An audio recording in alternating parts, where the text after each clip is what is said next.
What's up YouTube, it's JP Dumpy, your BMW genius here at BMW Fort Washington. In today's video, I'm going to be going over BMW's iDrive 9.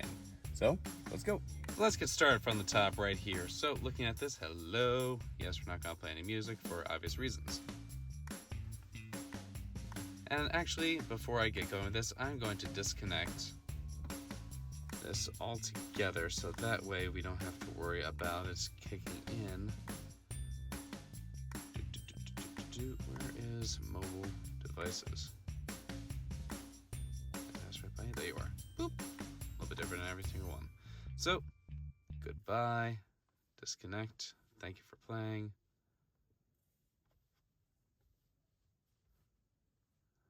And turn everything off. Okay. With that done. Home screen. Alrighty then. So, if you've never seen iDrive 8.5, this is basically iDrive 8.5. You now have your main screen right here. So this is where you're going to have your kind of quick select, all features on the left-hand side right there. Personal assistant, hello me. And of course, swipe in from the right to have different options for the back. The main options here are, of course, your modes and navigation. This gets a little bit more impressive depending on which version you're in, but all the main things are here. Of course, tap the main piece right there. That pulls up your full map screen. You have the option of input destinations, just like before, or my destinations. So as you notice, you don't get the same kind of full-blown features as you got before. So instead, they now integrate things like your favorites, destinations, and recent destinations now into one feature right here. It's all on the top instead, where you can go through and see various places that you've been.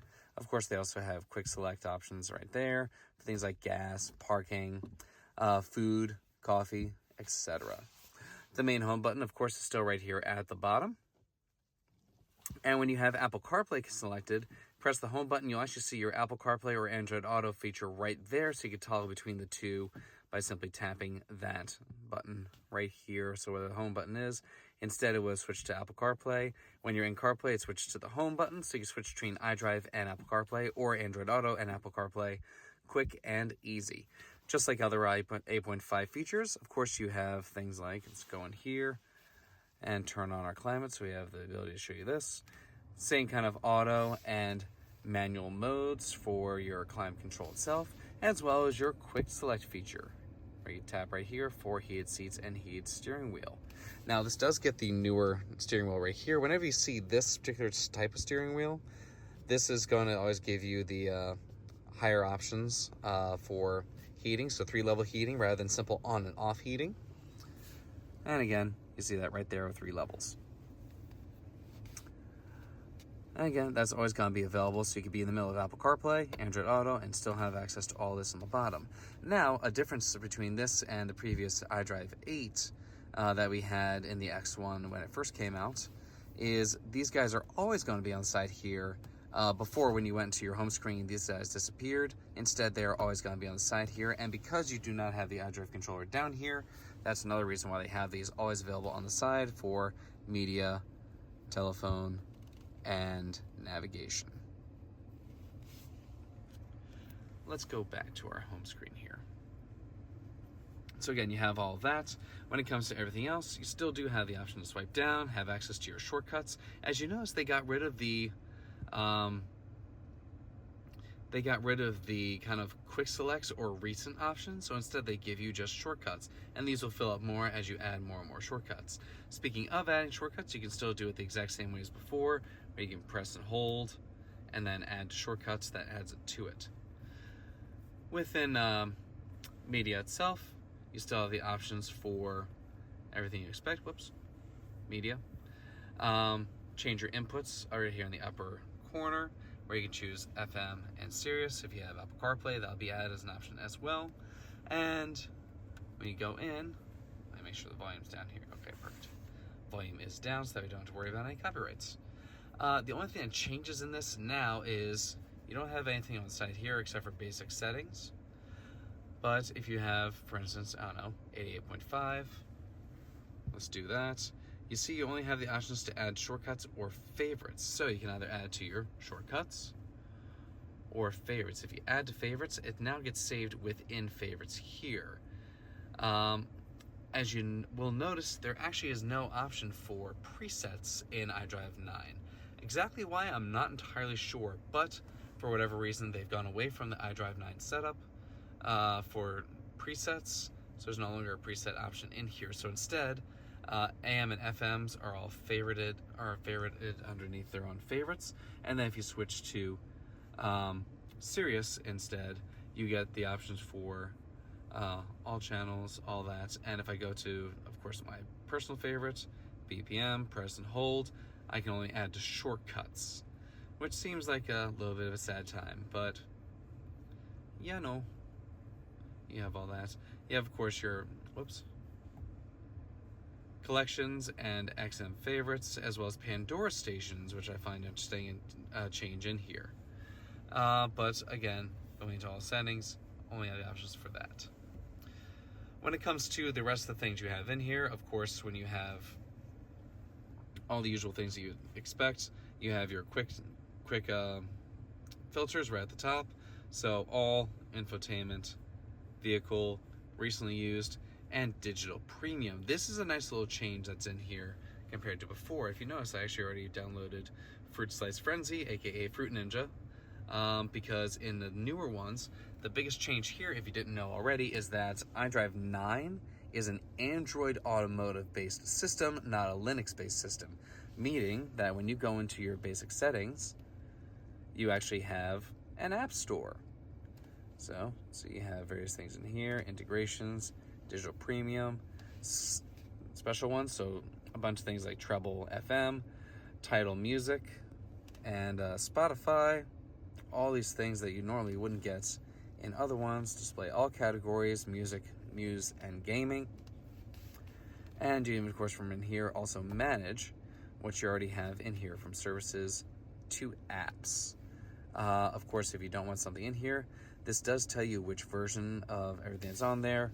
Automatic updates are right there instead, and you can reload everything to see what you have.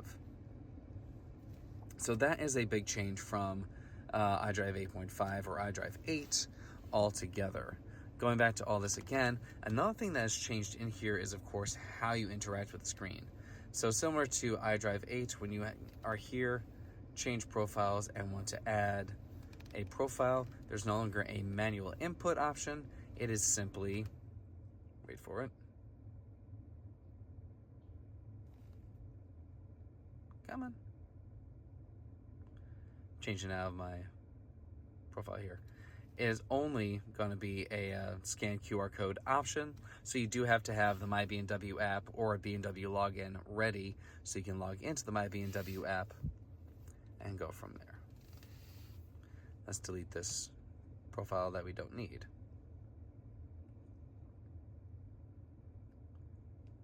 Wunderbar. Go back into mine.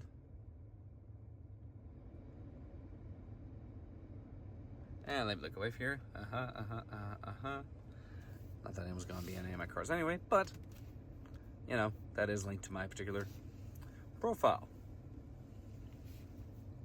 While that loads up my profile again, upper right-hand corner here, you have the same shortcuts as we've always had with previous models. Instead of having the numbers options for notifications, you just get this little bell icon right here instead. And when you tap it, this is where it tells you various things that you have. So preconditioning, remote engine start, things of that nature.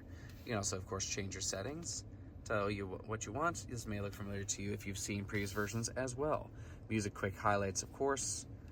And right here, actually for my personal thing, I like 24-hour format. I'm weird, I know.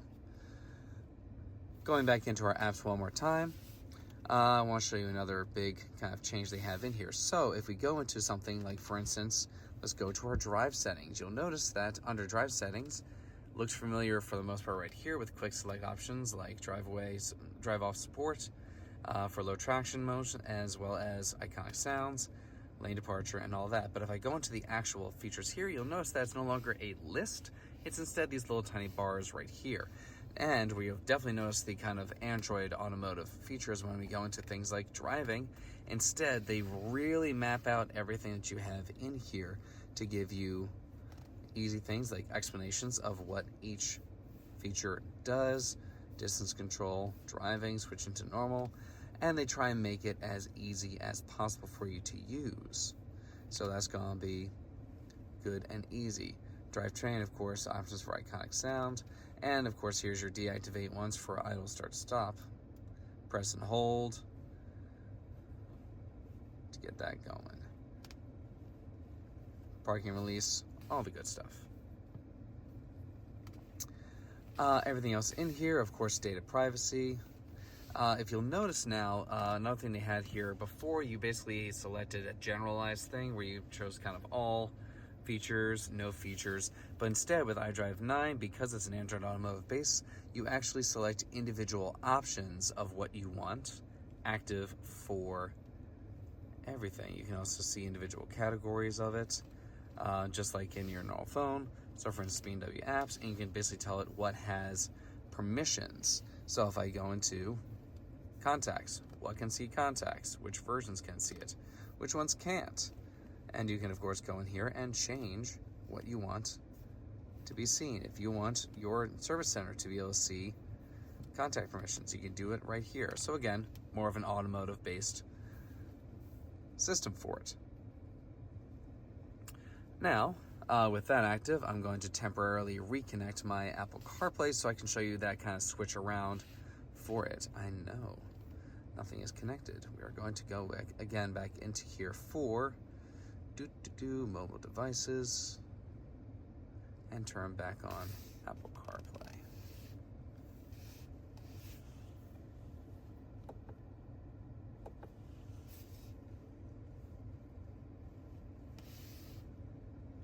Activating.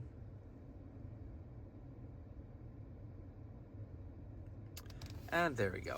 So as I was mentioning earlier, when you go to your home screen, this one instead switched to Apple CarPlay, so switching between home and Apple CarPlay is super duper easy. Are you seeing the Apple CarPlay icon? That means you're in iDrive. If you're seeing the home icon, that means you're in Apple CarPlay, and vice versa for Android Auto, making this extremely user-friendly.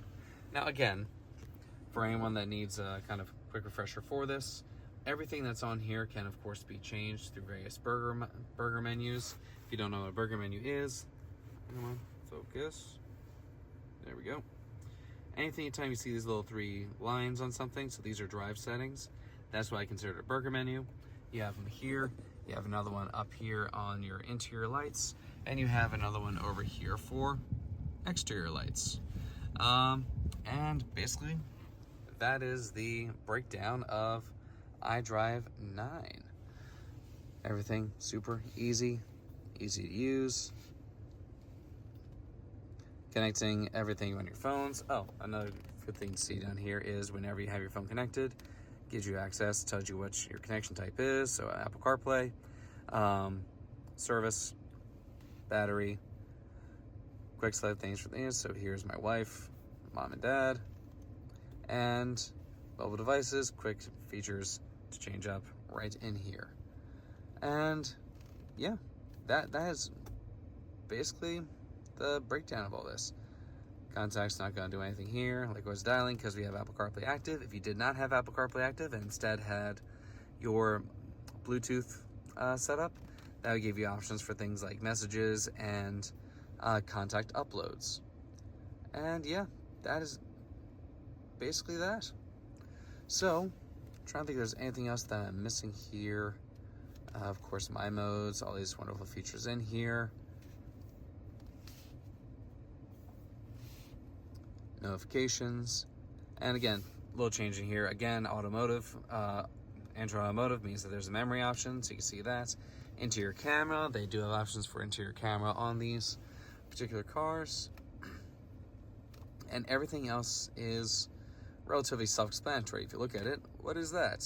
That's your navigation, BMW's maps. Hit that, opens up navigation. Data privacy, doors and windows. When you go into here, of course, it tells you everything you expect. You have they changed up a little bit in how they have done it here. anti-theft alarm. You can deactivate from right here. So you do have to go in and find it for security reasons. Unlock when approaching, walking away, tailgate functions, how high they are, and of course automated windows. This is all GPS based system, so if you can GPS tag a certain location to automatically put down your windows, and that's what that means right there. Drive settings we've gone over in previous videos. Interior lighting, this is where you can of course change, reading lights, all your various colors. Does look a little different in here, of course, but increase all those things. Highlights, lower lights. There are ones down there in the footwell, ones up here, and in the back there are options on the doors and things of that nature.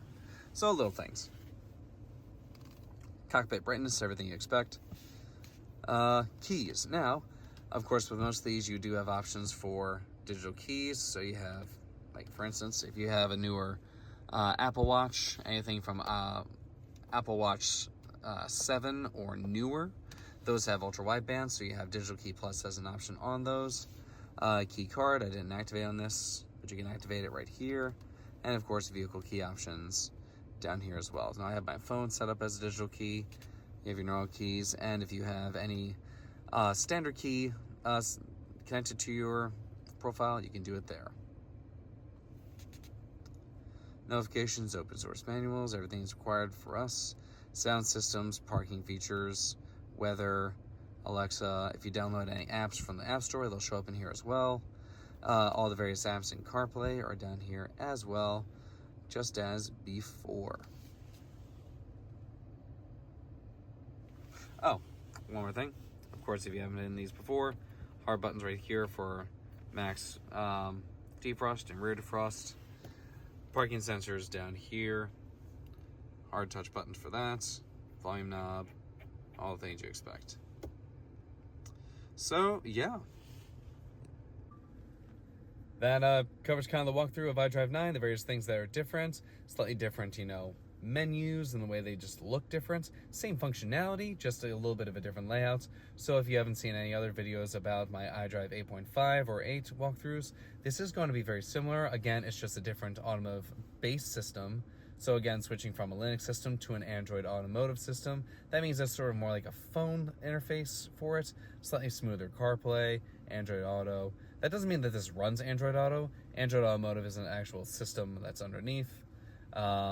So think of it as an base operating system, sort of like Mac OS versus Windows versus Linux.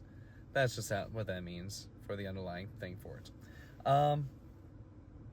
Everything else with it works the same as any other iDrive 8 or newer that we've already gone through, aka how these features on the steering wheel work and all that.